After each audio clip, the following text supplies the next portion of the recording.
Welcome back to English grammar classes class 9th and 10th। और चल रहा है आपका सेंटेंस का पूरा चैप्टर हो गया था और एक दृष्टि में उसका फिगर बना लेंगे कि सेंटेंस के अंतर्गत क्या क्या आता है। ये पार्ट ऑफ सेंटेंस का एक हिस्सा है, एक अंग है। पार्ट ऑफ सेंटेंस में जो आपने किए थे, आपने सारी चीजें पढ़ी है, डिटेल में आपको डिफाइन करते हुए पढ़ा दिया है, बता दिया है। लेकिन इस डायग्राम को अवश्य बना लेंगे कि सेंटेंस के जब हम पार्ट करते हैं तो उसमें क्या क्या चीजें आती हैं। इसको बहुत ही अच्छी तरह से आप बना लीजिए। एक दृष्टि में आपको समझा देता हूं। सेंटेंस के हमने दो भाग किए थे, सब्जेक्ट और प्रेडिकेट। सब्जेक्ट माने कर्ता या उद्देश्य, प्रेडिकेट माने विधेय आपको बताया था, और सब्जेक्ट के बारे में बताया था कार्य करने वाले को सब्जेक्ट कहते हैं, और प्रेडिकेट जो कुछ भी कर्ता के विषय में कहा जाता है उसे प्रेडिकेट कहते हैं। आपको बता चुका हूं। इसके बारे में क्वालिफायर, वह वाक्यांश जो मुख्य कर्ता के बारे में कुछ बात बताता है उसे आप क्या कहते हैं? क्वालिफायर कहते हैं। और हेड वर्ड क्या बताया था? जो वाक्य में मुख्य कर्ता होता है उसे हेड वर्ड कहते हैं।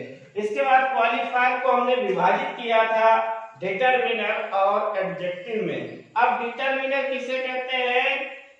सब्जेक्ट का वह भाग जो मुख्य कर्ता को निश्चित करता है उसे हम डिटरमिनर कहते हैं। एडजेक्टिव क्या होता है? मुख्य कर्ता की विशेषता बताने वाले शब्द को एडजेक्टिव कहते हैं। इसके बाद में इसी में आता है जो हेडवर्ड के बाद आता है एडजेक्टिवल फ्रेज। जिस प्रकार एडजेक्टिव मुख्य कर्ता की विशेषता बताते हैं, उसी प्रकार एडजेक्टिवल फ्रेज भी मुख्य कर्ता की विशेषता बताते हैं। बताया था, परिभाषा भी दिखाया था। और एडजेक्टिवल फ्रेज में क्रिया रहित अनेक शब्द होते हैं, ये भी आपको बताया था। और एक नोट लिखाया था कि डिटरमिनर और एडजेक्टिव हेडवर्ड के पहले आते हैं तथा एडजेक्टिवल फ्रेज हेडवर्ड के बाद आता है। देखिए यहाँ पर हेडवर्ड नाउन और प्रोनाउन दे दिया, लेकिन एडजेक्टिवल फ्रेज का स्ट्रक्चर में नहीं दिया गया, तो एड प्लस प्लस लगा होगा, यहाँ पर प्लस कर लेंगे, प्लस एडजेक्टिवल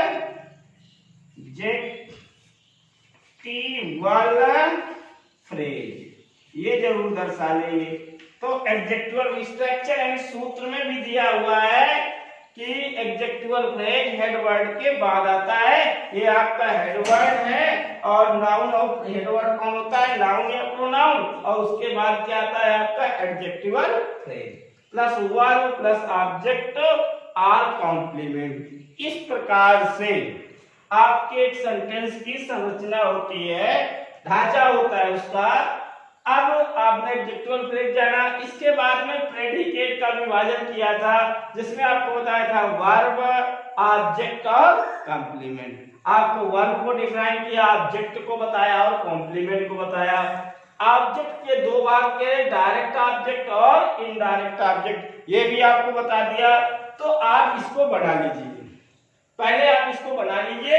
यहां से आपका ये चैप्टर समाप्त होता है, पार्ट्स ऑफ सेंटेंस। कौन सा चैप्टर था ये? Parts of sentence. ये जो पार्ट्स ऑफ सेंटेंस का चैप्टर है, ये आपका यहां से समाप्त होता है। और अब आप इससे संबंधित जो एक्सरसाइज होगी वो आप कर लेंगे, जो नहीं आएगा वो आप पूछ लेंगे। सारी टेबल बनाई थी, सारी चीजें बनाई थी, उसी प्रकार टेबल बनाते हुए एक्सरसाइज कर लेनी है। तो ये आपको समझ में आ गया होगा। फिर एक बार पुनः देख ले, सेंटेंस के दो भाग किए, सब्जेक्ट और प्रेडिकेट। इसके बाद में सब्जेक्ट के दो भाग किए, क्वालिफायर और हेडवर्ड। क्वालिफायर के दो भाग किए, डिटरमिनर और एडजेक्टिव। और हेडवर्ड के बाद एक आता है एडजेक्टिवल फ्रेज। इसके बाद में हमने प्रेडिकेट को विभाजित किया वर्ब, ऑब्जेक्ट और कॉम्प्लीमेंट में। ऑब्जेक्ट को दो भागों में विभाजित किया, डायरेक्ट ऑब्जेक्ट और इनडायरेक्ट ऑब्जेक्ट। ये सारी चीजें बताई थी, सारी चीजें हो गई थी। अब ये पार्ट यहां से आज समाप्त होता है। अब आगे अगला पार्ट, अगला टॉपिक जो आता है द सेंटेंस टाइप्स। अब अगला जो टॉपिक आता है वो आता है the sentence type.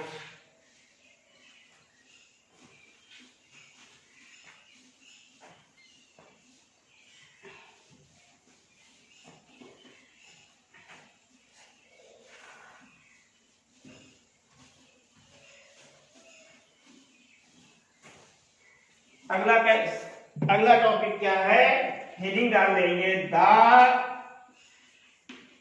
Sentence type. अब अगला टॉपिक आपका स्टार्ट होता है द सेंटेंस टाइप। पुनः वहीं से चलते हैं सेंटेंस, कहां से चलते हैं, सेंटेंस। जो आपको पहले बताया है वहीं से चलते हैं। अब इसको परिभाषित कैसे करते हैं, सेंटेंस क्या है, सेंटेंस मीन्स क्या होता है, वाक्य। आपको बता चुका हूं सेंटेंस मीन्स क्या होता है, वाक्य होता है। तो अब कैसे परिभाषित करेंगे, जब हम कुछ बोलते हैं या लिखते हैं, जब हम कुछ बोलते हैं या लिखते हैं तो शब्दों का प्रयोग करते हैं। जब हम कुछ बोलते हैं या लिखते हैं तो किसका प्रयोग करते हैं, शब्दों का प्रयोग करते हैं। इन शब्दों को एक समूह में रखते हैं। कहां रखते हैं, इन शब्दों को एक समूह में रखते हैं तो ये शब्द समूह ही वाक्य कहलाता है। पुनः देख लें, जब हम कुछ बोलते या लिखते हैं तो शब्दों का प्रयोग करते हैं। बात समझ आई।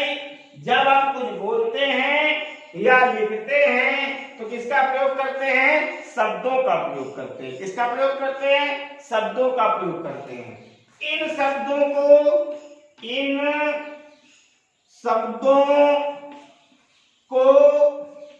एक समूह में रखते हैं। कहां रखते हैं, इन शब्दों को एक समूह में रखते हैं। ये शब्द समूह ही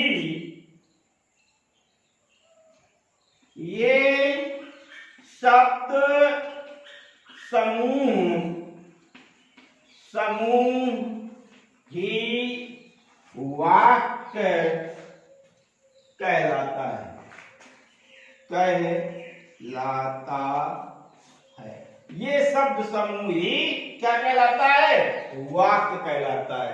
जैसे Ram is going to school, Ram school जा रहा है। तो Ram is going to school हमने लिखा, तो यहां शब्दों का एक समूह रखा और इस शब्द समूह को ही हम क्या कहते हैं, वाक्य कहते हैं। क्या कहते हैं, वाक्य कहते हैं। शायद आपको बता चुका था, लेकिन पुनः जब सेंटेंस टाइप पढ़ेंगे तब आप इसको अवश्य लिख लेंगे और इसको डिफाइन कर देंगे।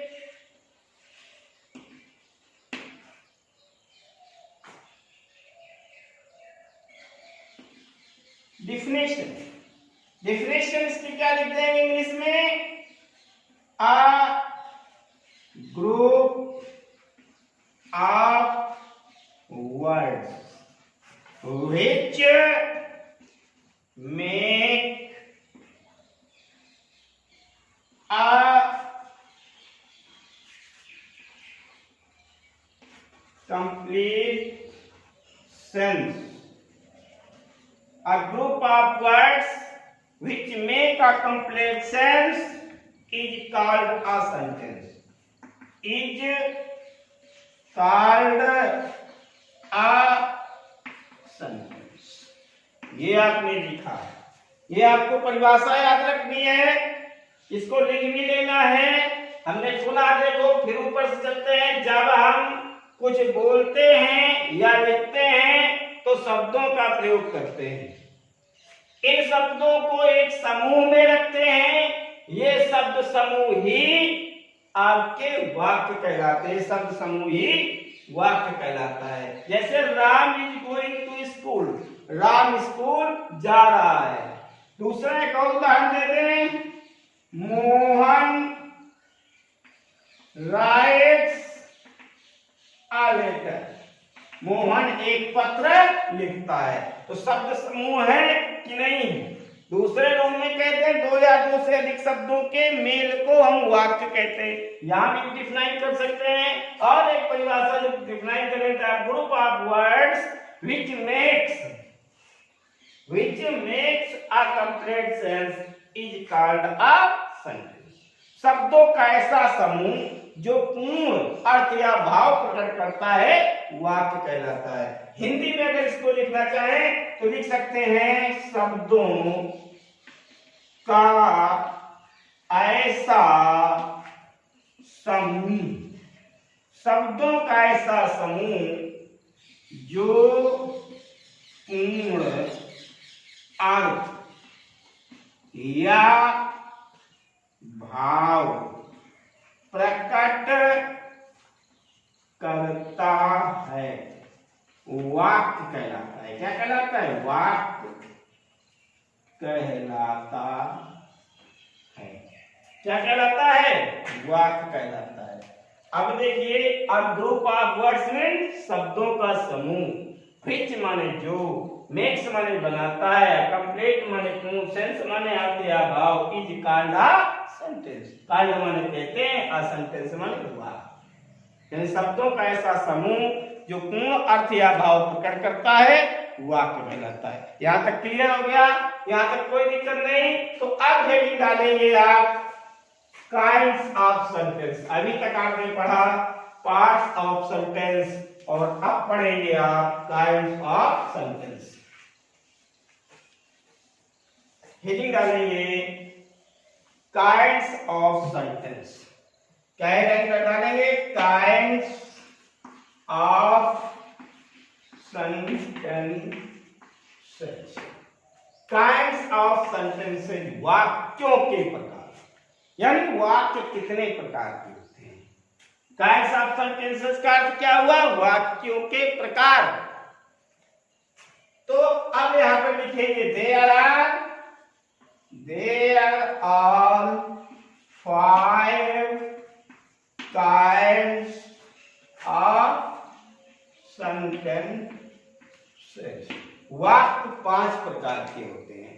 There are 5 kinds of sentences, वाक्य 5 प्रकार के होते हैं। कितने प्रकार के होते हैं? 5 प्रकार के होते हैं। There are 5 kinds of sentences, वाक्य 5 प्रकार के होते हैं। नंबर 1 लिखेंगे assertive सेंटेंस। क्या लिखेंगे? assertive sentence. Number 2 interrogative sentence, interrogative sentence. Number 3 optative sentence. और नंबर 4 नंबर 3 में इंपरेटिव सेंटेंस आएगा। नंबर 3 क्या लिखेंगे?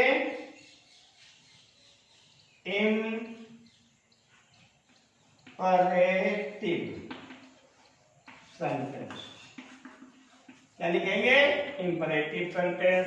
नंबर 4 आएगा ऑप्टेटिव सेंटेंस। क्या लिखेंगे? Optative sentence. और नंबर 5 आएगा आपका एक्सक्लेमेटोरी सेंटेंस। इस प्रकार से आपने देखा कि सेंटेंस 5 प्रकार के होते हैं।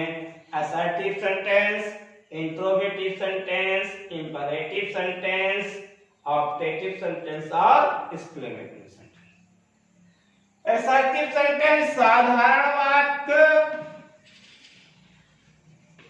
वाक्य या विधिसूचक वाक्य। इनको क्या कहते हैं? साधारण वाक्य या दिग्सूचक वाक्य। इंट्रोगेटिव सेंटेंस माने प्रश्नवाचक वाक्य या प्रश्नवाचक वाक्य, ये हो गया। इसके बाद में इंपरेटिव सेंटेंस आदेशात्मक, इसकी क्या होगी? आदेशात्मक वाक्य। और नंबर 4 इच्छा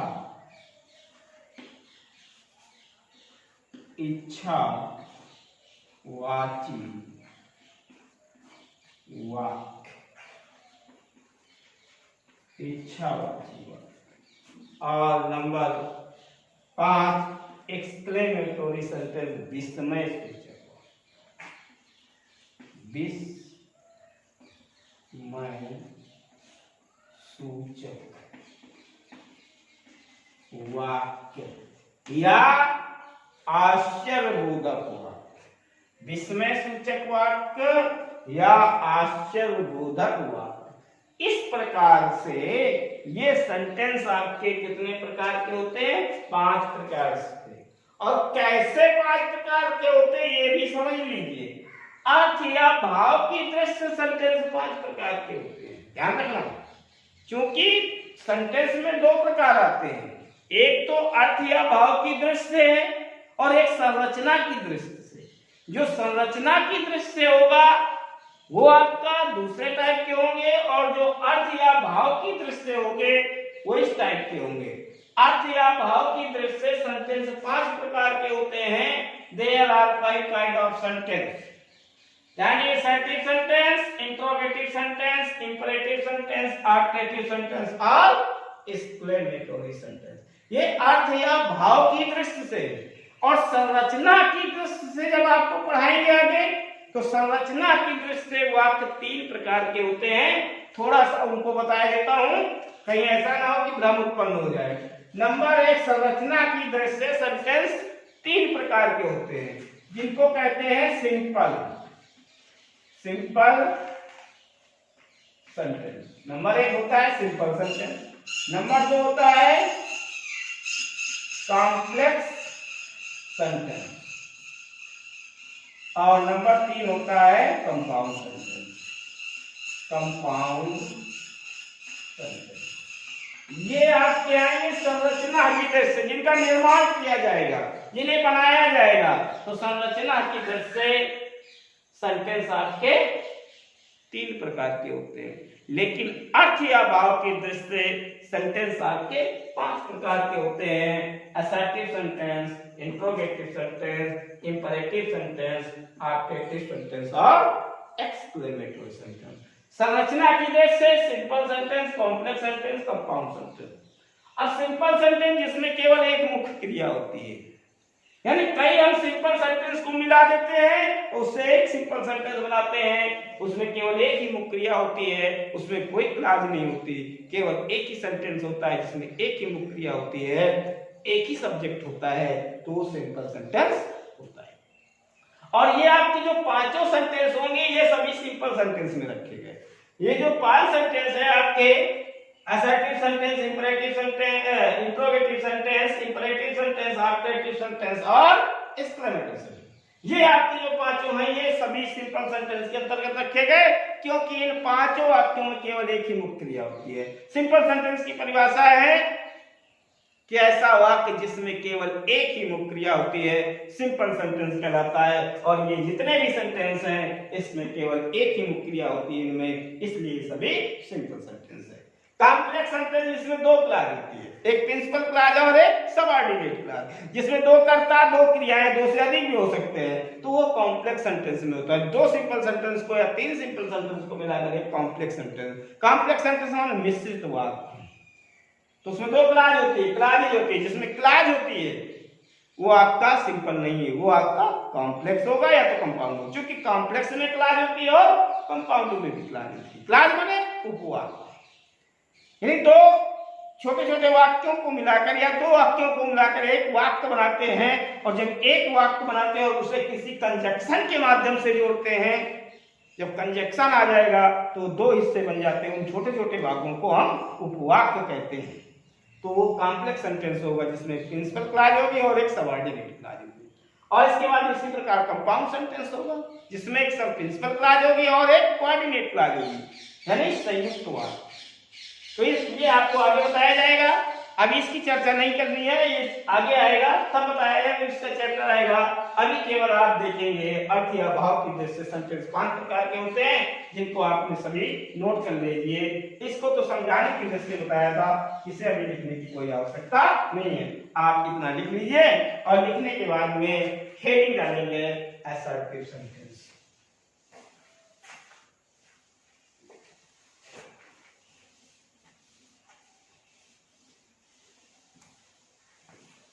पहली हेडिंग आप डालेंगे असर्टिव सेंटेंस।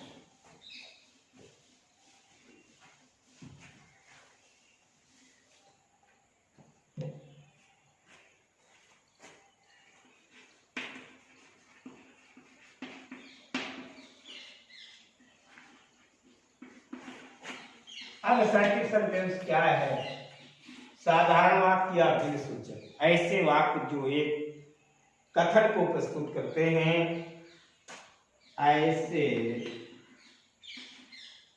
ऐसा वाक्य जो एक कथन को प्रस्तुत करता है,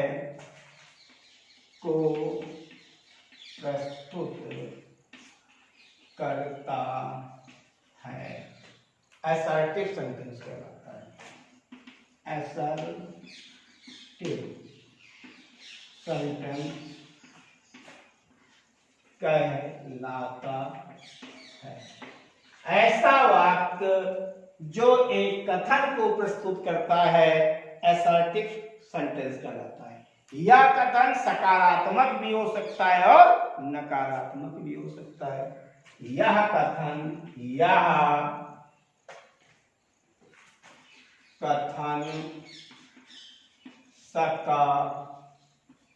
सकारात्मक भी हो सकता है या नकारात्मक भी हो सकता है। सकारात्मक भी हो सकता है या नकारात्मक भी हो सकता है। बात समझ में आएगी? असर्टिव सेंटेंस क्या होते हैं? ऐसा वाक्य जो एक कथन को प्रस्तुत करता है, असर्टिव सेंटेंस कहलाता है। यह कथन सकारात्मक भी हो सकता है और नकारात्मक भी हो सकता है। जैसे एक उदाहरण, एग्जाम्पल,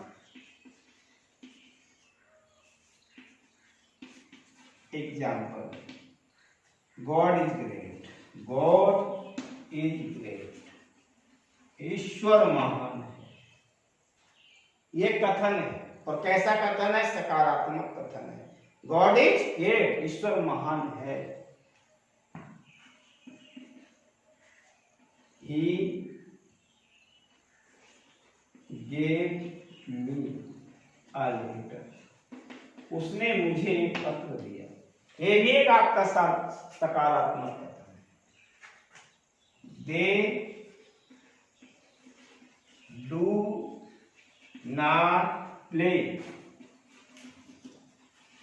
cricket.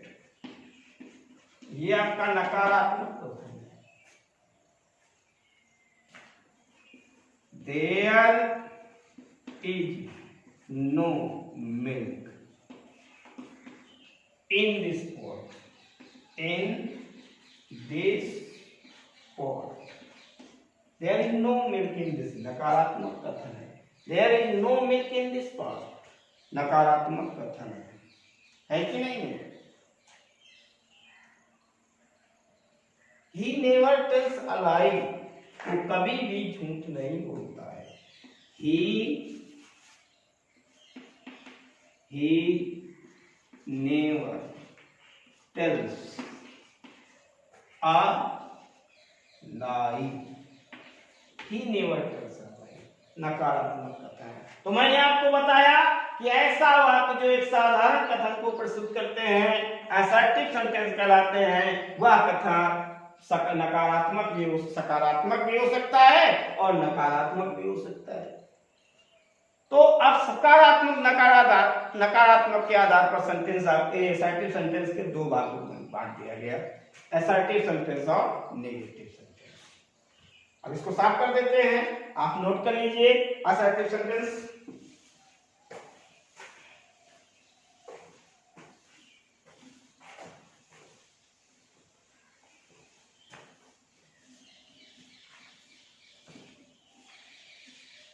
आगे लिखेंगे असर्टिव सेंटेंस दो प्रकार के होते हैं।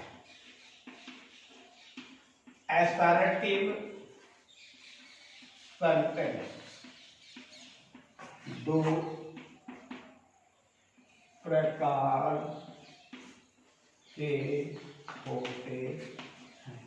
असर्टिव सेंटेंस दो प्रकार के होते हैं। नंबर एक अफर्मेटिव,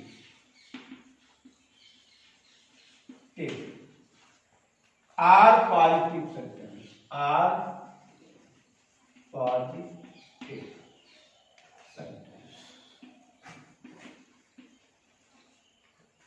स्वीकारात्मक या सकारात्मक वाक्य, हिंदी क्या होगी? स्वीकारात्मक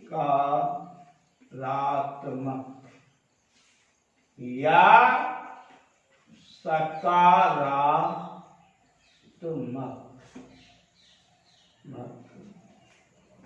हुआ। स्वीकारात्मक या सकारात्मक हुआ। समझ में आ गई? पहला है अफर्मेटिव और पॉजिटिव सेंटेंस, स्वीकारात्मक या सकारात्मक हुआ। बात समझ में आ गई? दूसरा भाग इसका होता है निगेटिव सेंटेंस। कौन सा होता है?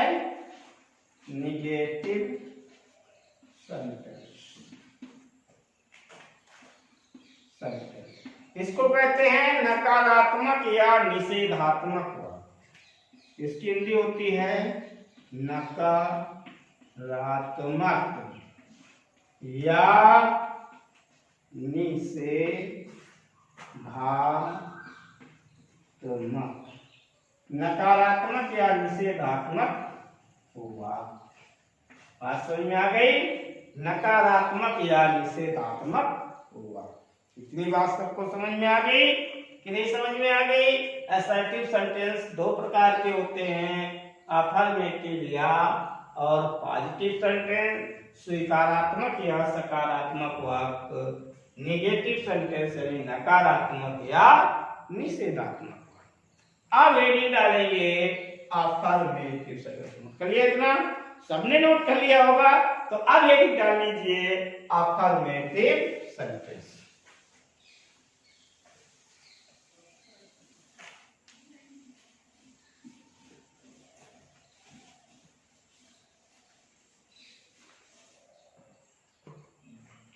हेडिंग डालेंगे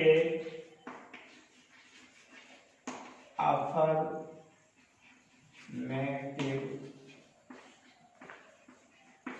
सेंटेंस। हेडिंग क्या डालेंगे? अफर्मेटिव सेंटेंस यानी स्वीकारात्मक वाक्य लिख लेंगे। तो अब इसमें क्या लिखेंगे? ऐसा वाक्य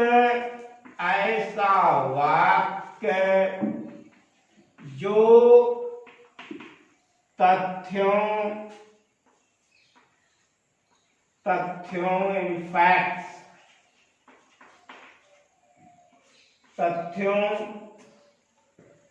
घटनाओं इवेंट्स का दशा या स्थिति स्टेट्स का होना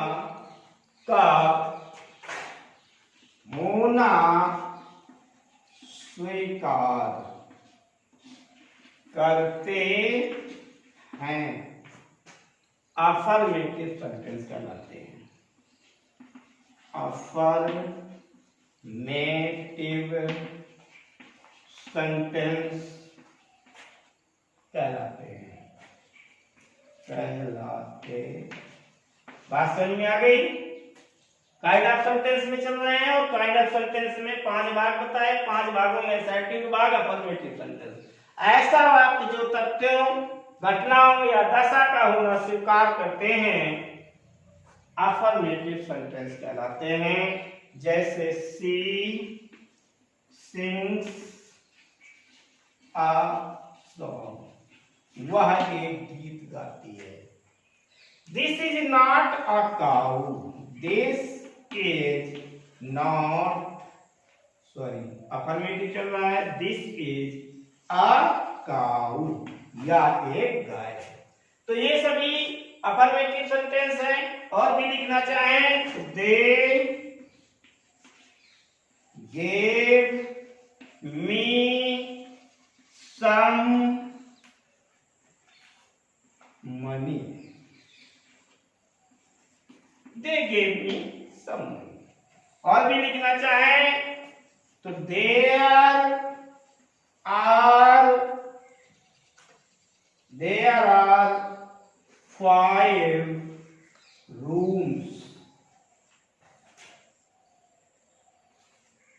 rooms in my house, in my house। तो इस प्रकार से असर्टिव आपके अफर्मेटिव सेंटेंस हुए, जिसमें कहीं भी क्वेश्चन वर्ड या नकारात्मक निगेशन वर्ड नहीं आया है, और ना ही कहीं किसी प्रकार का फुल स्टॉप के अलावा चिन्ह लगा है। तो ये आपके सभी कैसे हुए? Affirmative sentence. दूसरी हेडिंग डाल लेंगे नेगेटिव सेंटेंस।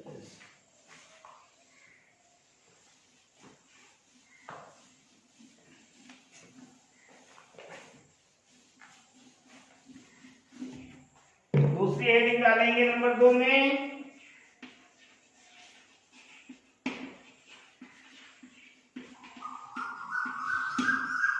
Negative sentence. ज्यादा बड़ा हो गया 32 मिनट, तो इसको पूरा कर सकते हैं। निगेटिव सेंटेंस, नकारात्मक वाक्य ऐसा वाक्य जो तथ्यों,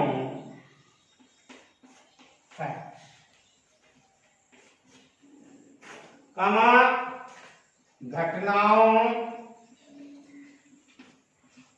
इवेंट्स तथा दशा, स्टेट का होना अस्वीकार करते हैं, का होना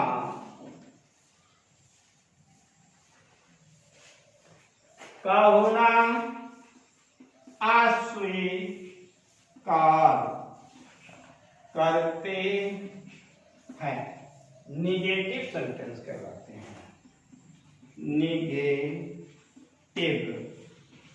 सेंटेंस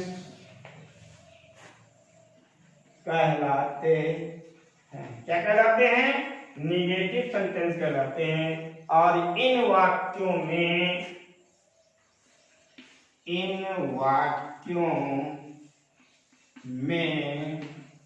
निषेधात्मक शब्द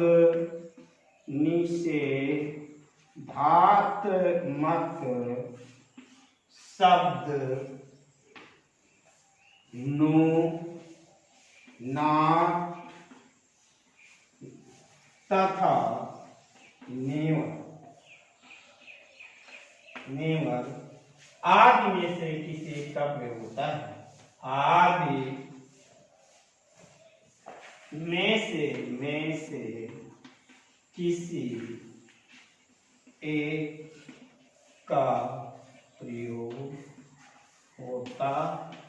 देखिए, अगर निगेटिव सेंटेंस होगा तो उसमें कहीं ना कहीं नो या नॉट या नेवर आया होगा, तभी वो नकारात्मक होगा और ऐसा वाक्य जो तथ्यों, घटनाओं तथा दशा का होना अस्वीकार करते हैं, स्वीकार नहीं करते, क्या करते हैं, अस्वीकार करते हैं, निगेटिव सेंटेंस कराते हैं।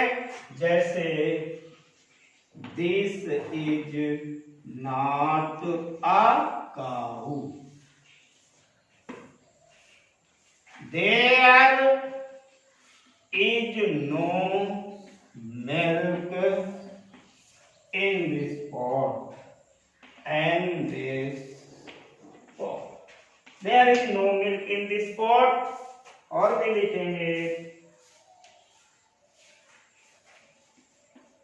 he never tells a lie. अब देख लीजिए, यहाँ नाट आया है और यहाँ नो आया है और यहाँ नेवर आया है, ये सभी वाक्य आपके निगेटिव सेंटेंस है। तो निगेटिव सेंटेंस तभी उसको माना जाएगा जब नो, नॉट या नेवर का प्रयोग होगा। बस आज के वीडियो में इतना ही, आगे आपको कल बताया जाएगा। इसके लिए आप इसे लिखेंगे, देखेंगे और पढ़ेंगे भी, नोट्स अवश्य तैयार करेंगे। Thank you.